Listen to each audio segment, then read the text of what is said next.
e pabesueshme dhe e papritur. Ministri i parë, pra kryeministri hungarez që sapo ka fituar zgjedhjet, ka deklaruar publikisht që nuk mbështet Ukrainën. Dëgjojeni me kujdes sepse është një lajm i fundit, por për më tepër të bën të kuptosh që ka disa lojra që po bëhen tani kohët e fundit, që janë vërtet lojtar të tmerrshëm. Dëgjojeni me kujdes. Atëre, sapo kanë përfunduar zgjedhjet në Hungari. Për ata që nuk e dinë, zgjedhjet në Hungari, nuk me fjalë kryeministri ka qenë për një kohë shumë të gjatë Orban, Viktor Orban, dhe ka një karrierë vërtet brillante, sepse ka qenë që kur ishte i ri, me fjalë ai ka 40 vjet në politikë. Mirë po ai 16 vjet mbajti politikën, ishte gjithmonë lideri i politikës më të fortë të Hungarisë, për 16 vjet. Dhe çfarë ndodhi? Ka fituar një tjetër lider i ri. Ky djalosh i ri që është 46 vjeçar, quhet Magyar, Peter Magyar. Dhe ky Magyari është një djalë, me fjalë se është i ri, është mjaft i përgatitur, por ka diçka të misterishme në këtë karrierën e tij politike. E unë do t'ja u them tani, sepse disa ndoshta e kanë lexuar, por unë do t'ja u them sepse për të kuptuar se çfarë po bëhet në këtë moment, në këtë periudhë. Dëgjojeni sepse është vërtet e çuditshme. Si gjithmonë kush është këtu rastisht, nëse nuk e keni bërë ende, bëjni like faqes dhe videos që të shihemi sërish, dhe faleminderit që jemi prerë bashkë. Magyar ishte pjesëtar i politikës së Viktorit, pra të Viktor, të këtij Urbanit, mirë që ta quajmë kështu sepse është një nga njerëzit, le të themi, më të dashur të Hungarisë. Bile do t'ju them, pash një video sot dhe më kujtua kjo, që hante bukë me fjalë një panine të thatë, pa asgjë në mes të rrugës, pa asnjë bodyguard, absolutisht jo. Dhe kështu ka qenë gjithmonë. Është njeriu që ja ka përplasur në fytyrë të drejtën të gjithëve. Pra ai e do popullin e tij si askush tjetër. Dhe ai thotë, është jam i gatshëm thotë që t'jap jetën për popullin tim. Pra ai që doli, që nuk e fitoi. Dëgjojeni se me atë janë bërë hetime për të që t'i gjejnë diçka, nuk i kanë gjetur asnjë gjë, sepse nuk ka bjedhur.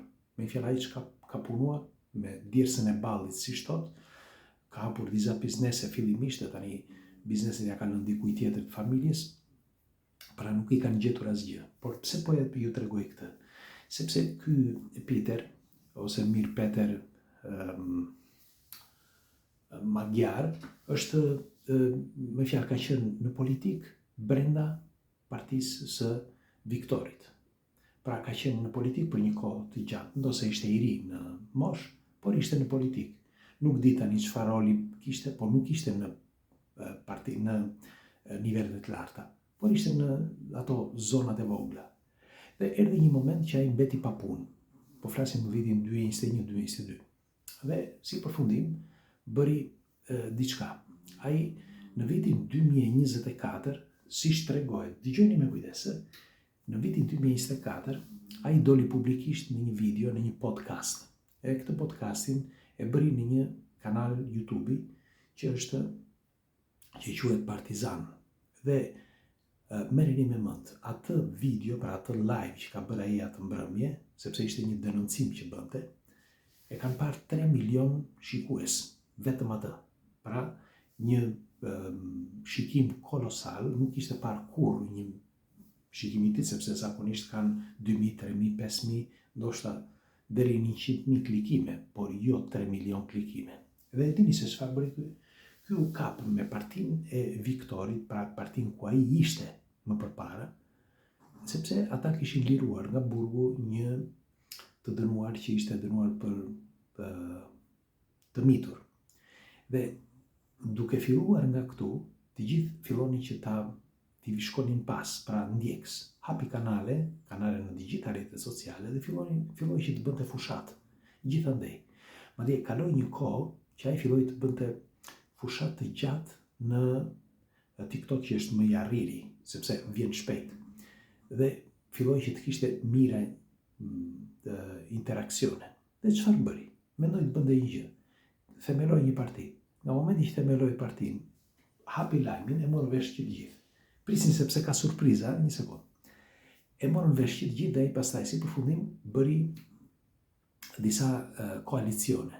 Dhe në fund fare, tani, pra në pardje, ishin zgjedhjet parlamentare. Dhe ai fitoi, pra ky Peter Magyar, bëri një fitore spektakolare. Një fitore që nuk ishte parë kur në politikën e Hungarisë. Ndonse duan atë që gjendej më përpara, pra Viktor Orbani, por me sa duket diçka lozi brenda kësaj historie. Dhe do t'i them.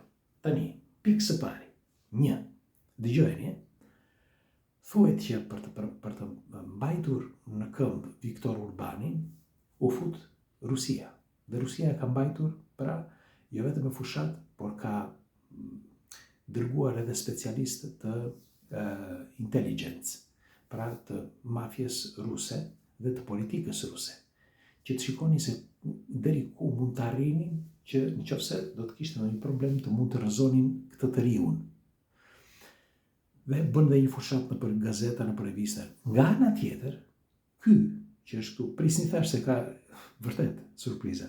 Nga ana tjetër, ky Magyar ndihmohesh nga dikush tjetër, sepse pati që në fillim që doli, në vitin 2024 që doli Aptazi, bënte 5-6 konferenca çdo ditë politike. 5 apo 6 në ditë. Me një fjalë, ishte traktor. Dhe në fakt arriti që të bënte shumë njerëz dhe kjo e bëri atë që të arrinte deri në këtë pikë. Por tani, kush ishin forcat ekonomike që ndihmonin? Askush nuk e di. Thuhet që kishte vetëm kështu sponsora, por dikush thotë që e ka ndihmuar në mënyrë kolosale duke e ditur nga ana tjetër që Viktori kishte mbështetjen e Rusisë, këtë e mbështeste dikush i Bashkimit Evropian, sepse duhet të dini që Viktor Orban kërkonte, me fjalë kritikonte rënd Bashkimin Evropian, donte të drejta për popullin e tij. Kishte disa pika që ai nuk ishte dakord. Dhe njëra nga pikat që nuk ishte dakord ishte edhe që të mos ndihmonin Ukrainën. Pse duhet të ndihmojmë Ukrainën, thoshte ai. Ndonse ishte me Putin, dhe është ende me Putin, ai nuk donte që të ishte me Ukrainën dhe nuk do të ndihmonte me Ukrainën. Në fakt nuk firmosi asnjëherë. Dhe jo vetëm kjo, por edhe për disa projekte të tjera gjithmonë evropiane, ai ishte gjithmonë strikt dhe ja u thoshte në fytyrë. Ende sot është i tillë. Është njëri që do popullin e tij dhe nuk i intereson fare, as për Bashkimin Evropian, as për Rusinë, ndoshta dhe as për dikë tjetër. Tani, pse e la që ta ndihmonte Rusia? Ai la që ta ndihmonte Rusia sepse Rusia deri tani e ka mbajtur me përveç me naftë, gaz e tjerë, por edhe me mbështetje ekonomike gjithë Hungarinë. Dhe ky është një nga faktet që ai nuk mundesh që të thoshte jo, sepse do të kishte pastaj probleme të rënda ekonomike në popull. Ndërsa nga ana tjetër nuk e ndihmonte kaq shumë Bashkimi Evropian. Dhe kjo është e diferenca. Dhe me sa duket, Bashkimi Evropian kishte vendosur që ta hiqte. Pra, kësaj radhe ta hiqte dhe të vendoste këtë të riun. Në fakt, ky thuhet që është investuar për këtë nga dikush që nuk njihet deri tani, por sekret. Disa mendojnë që është Bashkimi Evropian. Megjithatë, çfarë ka ndodhur? Ky doli në fushat vetëm me disa gjëra. Ky i riu, pra Peter. Peter doli në fushat duke kritikuar vetëm politikën aktuale, me fjalë këtë të Orbanit. Duke thënë që nëpër në spitale është tmerr, ushqimet nuk janë siç duhet, nuk ka kontrolle, kufijt po ashtu, ka imigrant pa leje sa të duash, ka vrasje etj. Pra vetëm me kritika dhe që s'ka punë etj. Këto e ndihmuan shumë sepse populli do që të di si quhen, thashë theme. Për më tepër janë dhe aktuale këto. Pra disa nga këto janë të vërteta dhe kështu që populli e ndihmoi dhe i dha votën. Tani nuk dihet në qoftë se ja dha populli apo ja dha dikush tjetër votën. Si përfundim ai fitoi në mënyrë kolosale, pra spektakolare. Ai mori 138 vende në krahasim me 45 të Viktorit. Pra Viktor Orban mori 45, që kishte një karrierë brillante, që i 16 vjetë në pushtet, etj. Mori vetëm 54, më falni, kurse ky i riu mori 138 vende. Tani çfarë ndodh? Ky e fitoi. Dakord. Tani sa po ka ardhur në pushtet, sot ka dhënë deklaratën që unë nuk jam Orban, me fjalë nuk jam Viktor Orban, jam ai që fitoi zgjedhjet tani, por unë nuk dua që të ndihmoj Ukrainën. Nuk e di më kuptoni apo jo. Me fjalë, ky ka deklaruar që nuk do që të jetë pjesë e Ukrainës. Me fjalë, nuk do që të ndihmoj Ukrainën, nuk do që të ketë. Me fjalë, ky do të ndihmoj popullin e tij, thotë, se unë për këtë erdha në pushtet. Tani kjo deklarat dikujt i dhëmb fort nga ata që e kanë ndihmuar, sepse ai erdhi në pushtet pa thënë asnjë fjalë dhe këtu ja futi bombën. Tani kjo të bën të mendosh që ky është ende me partinë e Viktorit. Ndonse bëri gjoja sikur doli nga partia, në vitin 2024 themeloi një tjetër parti dhe ndoshta u ndihmua nga dikush tjetër, i Bashkimit Evropian, për të qenë gjithmonë ata, pra të partisë së tij, të Viktorit, në pushtet. Si thoni, mund të jetë kështu? Sepse kjo më bën të mendoj.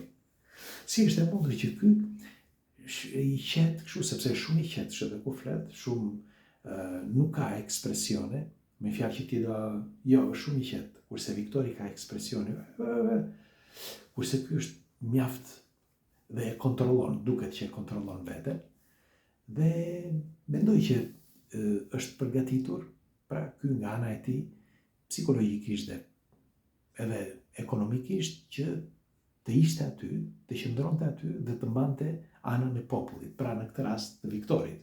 Pra ju si thoni, ju bëra një përmbledhje të shkurtër, sepse është një diskutim mjaft i gjatë, sepse këtu, nëse do flasim pastaj në Bashkimin Evropian për këto kontakte që ai ka pasur në parlament ku ka folur disa herë për flas për Viktorin, kurse ky më bëri përshtypje pra deklarata e tij sot e Peter Magyari't. Pres komentet tuaja çfarë mendimi keni, sepse këto janë surprizat për të kuptuar që, jo, nuk janë vetëm kjo parti, po thuajnë në gjitha vendet mendohet që këta mbajnë gjithmonë njëri tjetrin.